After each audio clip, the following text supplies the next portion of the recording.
You're listening to the Cricket Podcast.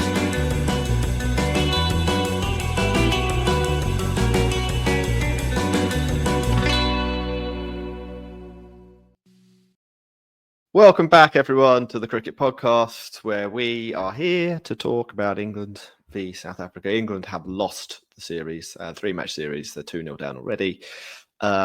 One pretty meek defeat and one actually really exciting game that came down to the last ball with a genuine possibility. I mean, I know it was 9 wickets down and Jofra Archer batting, but Jofra Archer is sometimes going to hit that last ball from a part-time spinner for 6. So I was, I don't know if I'd say glued to the TV, but I did enjoy.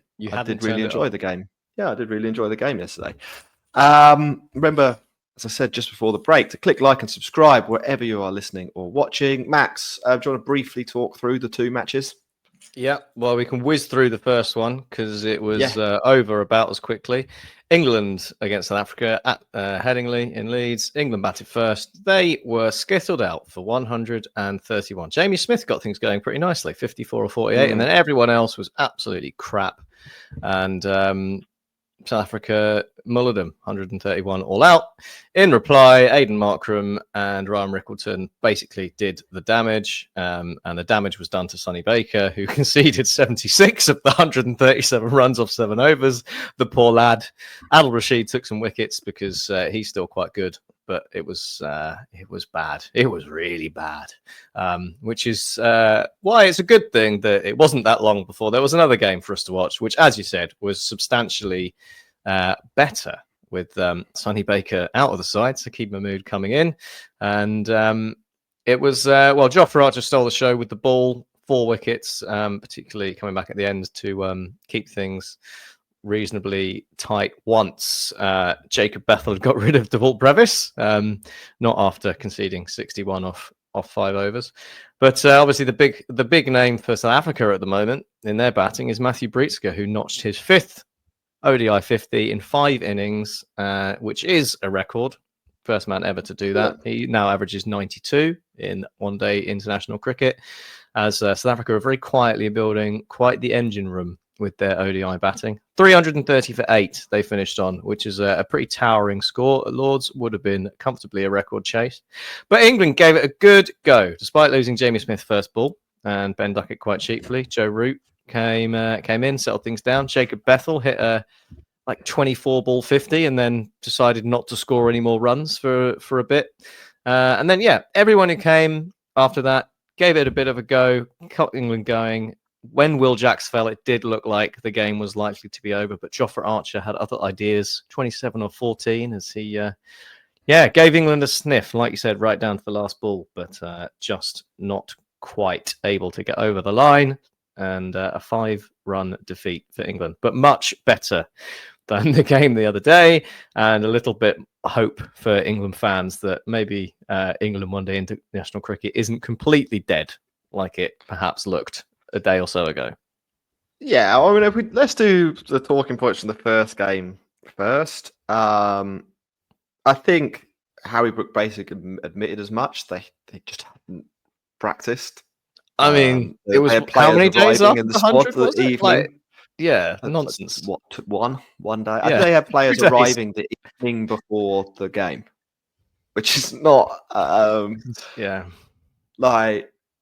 are probably scheduling that are more prepared for cricket matches than England were. This one, South Africa, they've just come off a series win away in Australia.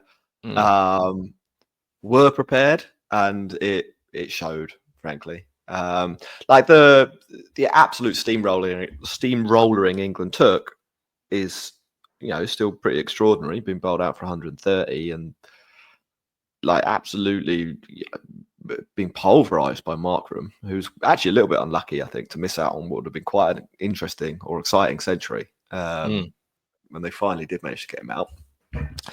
But there was no positive takeaways at all from an England point of view. I mean, Jamie Smith got a 50.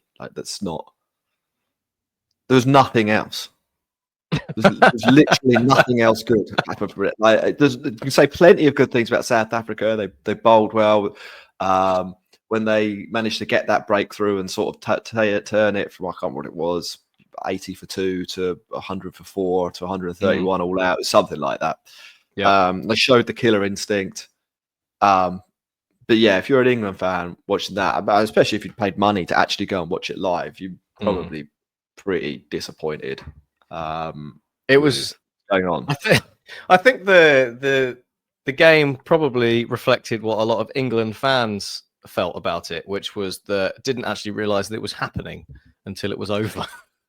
Yeah, I mean, it was a little bit like that. Oh yeah, England are playing cricket. I'll switch this on. Oh, we're 130 for 9. What? Yeah. There wasn't. It didn't even manage to like become a boring run chase in the evening.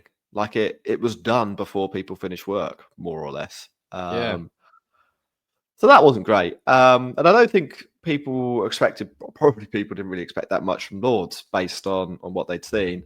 I thought there are still plenty of issues with England, but I thought Lords showed at least something resembling a vision for what they might try and do in the future. Let's have a look at the bowling attack. Archer and Mahmood, I think, are genuinely decent ODI bowlers, particularly Archer. But I think Mahmood's a perfectly fine sort of second opening bowler. I think he's got. And he had Saqib Mahmood had a really good 100. Yeah, kept Gus Atkinson out of the oval side, even when he. I really rate Mahmood. I think he's an excellent player. I'm not completely. Yeah. I mean, that is the problem with him. I'm not completely sold on Bryden Carse as the enforcer, isn't he? The Plunkett role. But he's not awful. There'll be worse bowlers than him in ODI cricket. You can definitely carry Bryden Carse as a fourth bowler, and Adil Rashid sort of getting better and better. What was glaringly obvious, Max, is that the fifth bowler is not quite up to the job, and they're either going to have to send Bethel and Jax on like a bowling boot camp,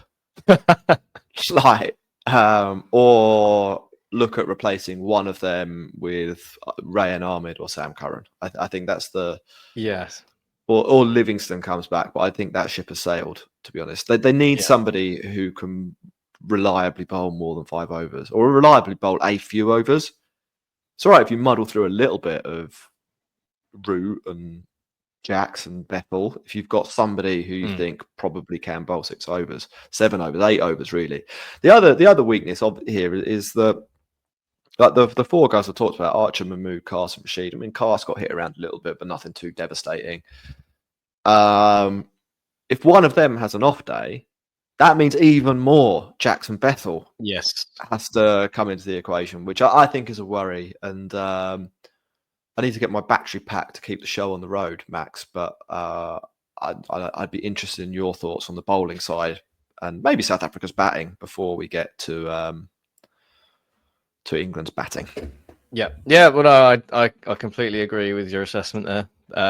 Jacob Bethel and Will Jax. I think they've both shown that they can turn their arm over and be useful as probably a 6th bowler in short form cricket, one day cricket, T20 cricket, whatever it is. But I think to be relying on them as your 5th bowler, basically in a sense where you absolutely need them, then it is a problem. Like, fine to use them as matchups, for example. If you've got like a couple left-handers in, throw in a few overs of Will Jacks, like the same you might do with Joe Root. But to need to rely on them to complete your 50 overs is a real weakness. Because I mean, I often think like even going in with just, I mean, I guess you'd call it 5 bowling options, wouldn't you? Because you're rolling the 2 of them into one player essentially, and even doing that, I think, is risky when it comes to one-day international cricket because of exactly what you said. If someone has an off day, Archer, Mahmood, whatever, and they're sort of almost unusable, you have nowhere to turn, and I think that gives England a bit of an issue.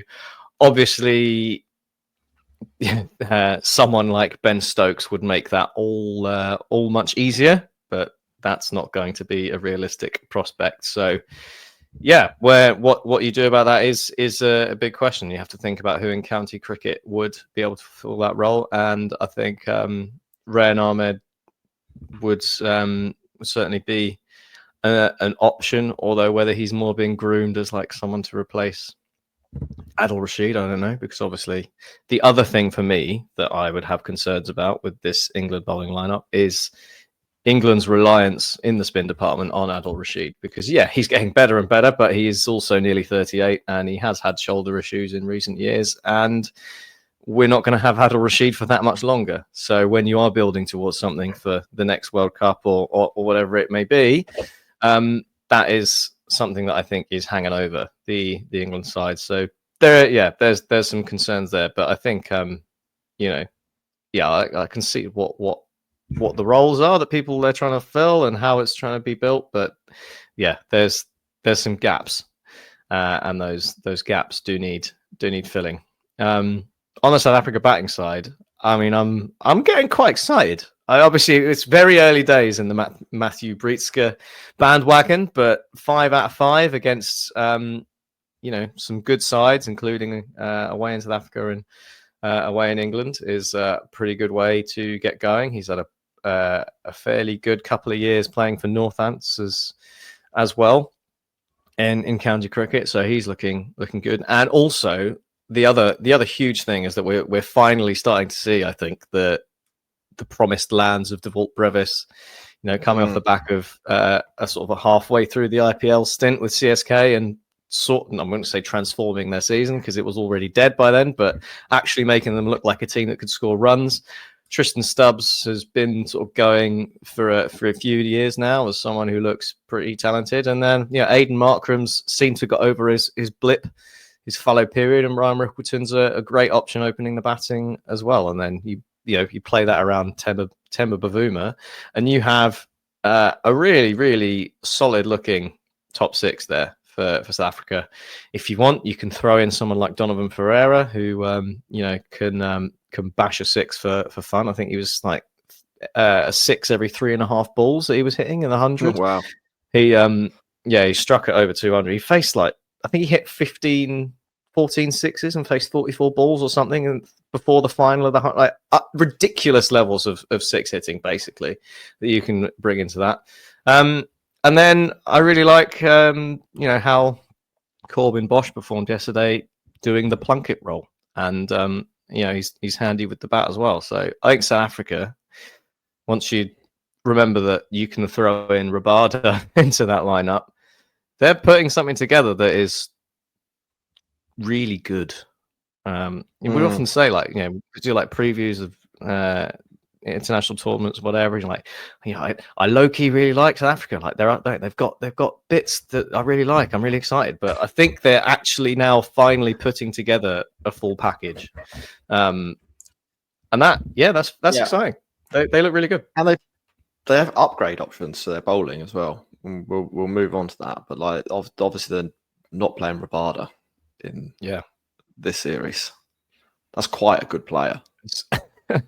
One of the best in the world. Marco Jansen nowhere to be seen. Oh yeah, I forgot about Marco Jansen. You don't even need Matsami. You've got Marco. Yeah. Didn't Gerald Kurtzayer have a great World Cup? Is that right? I think he did. If he didn't, I think he's a good bowler. He's still a good player. They're definitely trending in a direction that is interesting. I think well, in general, I mean, they were a bit of they were obviously a sleeper hit to win the World Test Championship, and they had an easier schedule than some teams. That's probably fair, but I think they sort of proved in the final at least they're not mugs. No. All round a really good cricket team at the moment, South Africa. Yeah, and absolutely. I think there's an element of expectation management that England fans. I mean, the first game, travesty, but there is South Africa have played a lot of ODI and T20 cricket recently against some good teams, and they have played a fairly settled side through that run. They're coming into this series pretty hot. They've been winning, and as you said, they've got a good team. England played no white ball cricket since much earlier in the summer, and they're not that great a team. like, based on the last couple of years.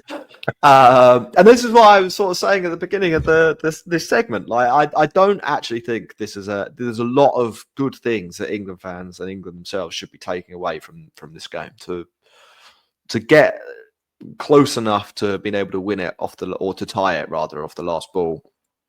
I think actually reflects fairly well on England. They're going to have to resolve that bowler problem. That is not something that you can, like, every good team in the world will plunder those 10 overs from Jackson Bethel unless you're playing in indoor or something. Yeah, it probably would work in sort of India and Sri Lanka and Pakistan. It's not going to work. I think it's not going to work most other places in the world.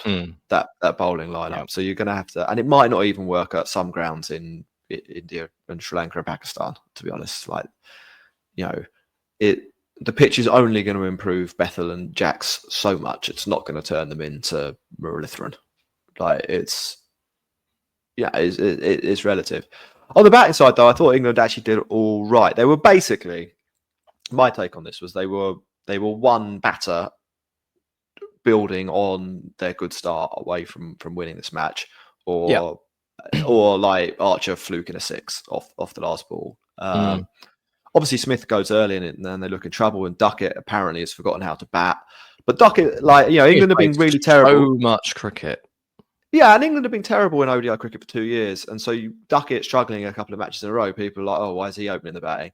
The guy has been England's best batter for 2 years in ODI cricket. He's got some credit in the bank here, and he's played a lot, and he's tired, and he's going to the Ashes in a minute. Maybe give him a rest. Idea.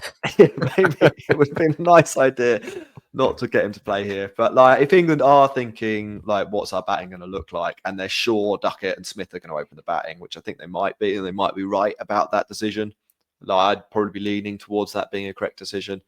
I've got no problem with them playing. They fail on this occasion.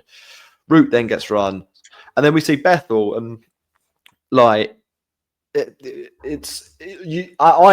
you saw enough, I think, from Bethel to understand why England want to push this forward. It's a bit like the innings he played in New Zealand. Did he get 100? No. Did he necessarily play a match-winning innings? Probably, maybe once. But some of the things he did, Joe Root can't do. And if you've got a player in your team doing stuff that Joe Root can't do, even if he's got weaknesses, that does tell you that there's something there, I think, to look at. And he batted exceptionally well. The problem with him is that as soon as South Africa changed the plan, he doesn't have a plan B. No answer. Had no answer whatsoever. Yeah, they started to bowl some slower balls, and basically he just missed lots of slugs. And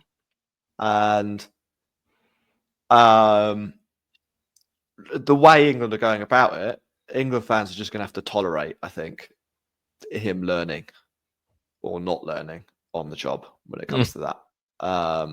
Normally, what would happen is that you smashed around some domestic bowlers, then the domestic bowlers figured out that you couldn't really play slower balls or you didn't have a plan B, so they started using a plan B, and then you could learn how to overcome. And then you went and played for England. That's not happened for Bethel. They think his we're just having to see it all play out in front of our eyes.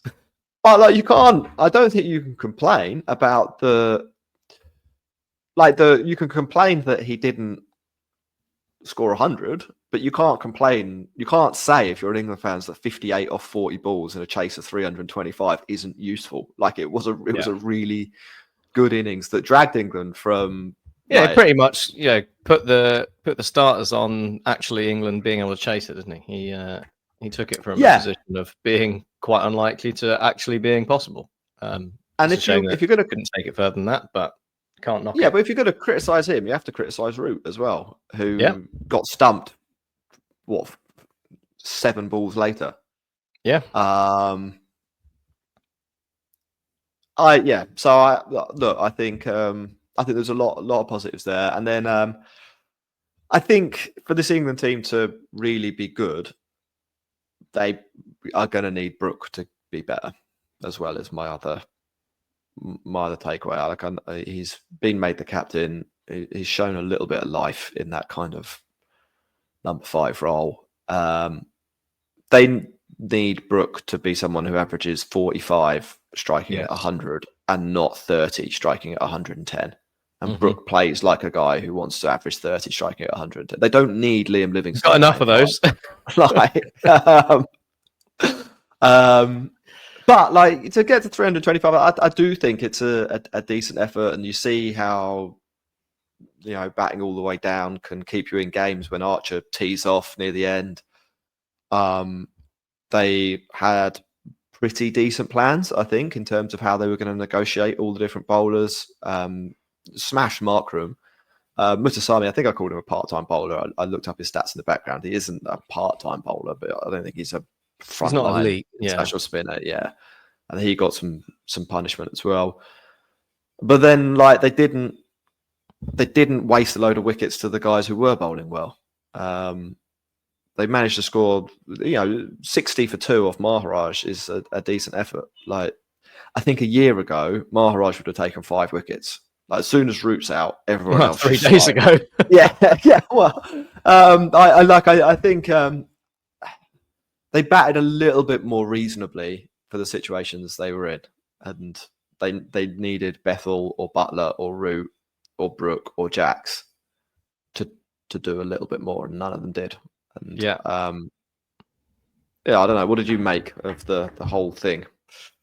Yeah, it was promising. But it showed hope for the future. But the thing that's nagging at me is that I think the holistic issue that England have is the same as it's been for basically since 2019, which is the bowling isn't really up to scratch, which means the batting have to do exceptional things to win a lot of games, and that isn't a realistic thing to expect because it can quite easily go wrong.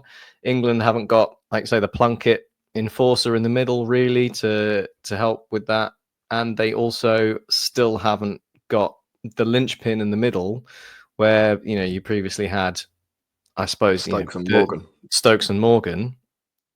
I guess what you're saying about Harry Brook is that you need him to fulfill that role, and he's not doing it.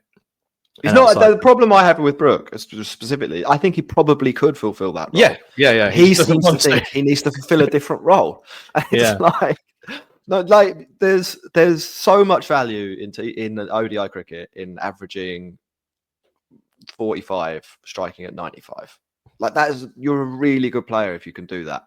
Yeah, don't need to be. There was 2 years where people were like scoring 400 all the time, and that sort of stopped happening again now. And you can go back to the bit where you just sort of play some normal cricket for 20 overs. But even then, like, look, let's Stokes and ODIs. I think Stokes was quite underrated as a batter in ODIs. His batting average was 41, his strike rate was 95. Yeah, like, he could go faster, but mostly what Stokes did was just score at a runner ball for a really long time in the middle of the innings. Yeah, and then that meant that it only took it only took Butler to go off or Morgan to go off. Morgan as well. I mean, if you ever look at Owen Morgan's record, everyone remembers him destroying Adil Rashid and all of that, playing funky shots, etc. Average 40, strike rate 91. Yeah, that's what Brooks should be aiming at. I think what I remember the most about Owen Morgan is his ability to change gears at the drop of a hat, and being able to be fluid to how things are going. And I think that's where England are lacking in the middle overs. They have Joe Root, who does the keep things ticking, and then everyone else just plays, like you said. Not. Just Butler, I think, has a bit more about him than that. But I think the role that he's in, particularly yesterday, is more that he has to kind of kick on once the work's been done. But yeah, prior to that, I think there is a lack of lack of ability to change. I'm trying desperately to avoid the words "play the situation" because it's just like we don't need to hear those words again. But I don't even think it's that. Just to mix things up a bit. I would say just understand what the situation is in the middle of an ODI. Like Sure, most of the that, yeah. time, most of the That time, might it be the isn't, problem. oh, what we need now is somebody to be striking at over 100. Most of the time, it's like we basically want when their bowlers are, you're facing the less good bowlers. We want to be scoring a runner ball completely risk free, so that when the good bowlers come back later, we've got a bunch of wickets to play with, and we can continue the pressure and we can, try and belt the ball all over the place. Like it isn't in the middle of an ODI. So from overs 10 through to at least 30, the game is about advancing your score. If you scored 100 for none every time between overs 11 and 30, just 5 and over, but you never lost a wicket, you would win almost all your ODIs, I reckon. Like you'd start with 100, then you can do what you want in the power play when there's no fielders on the boundary, and you can do what you want in the last 20 overs because you're just going to have so much resource to play with. Even you can't. I mean, Harry Brook strikes at 100, averages 35. He needs to lose some strike rate and add some average. Yeah. Runs it's not T20 cricket. Runs are really, really valuable in ODI and again, cricket. That's back to what England are doing. Back to what England are doing in ODI cricket for the last 3-4 years, just treating it as an elongated T20, and that is not. I think that's been proven now to not be the optimal way to play ODI cricket. But prove me wrong, boys. We should probably wrap up there. Thanks very much for listening, everyone. Thanks for watching. Make sure you do click like and subscribe. I'm quite looking forward to the last ODI. I'm looking forward to seeing Jordan Cox against Ireland. There's some interesting stuff to round off the English summer. And then, I don't know, we head into silly season before the Ashes. Yeah, we're just two months of Ashes. Ashes build up. Yeah. All right, goodbye, everyone.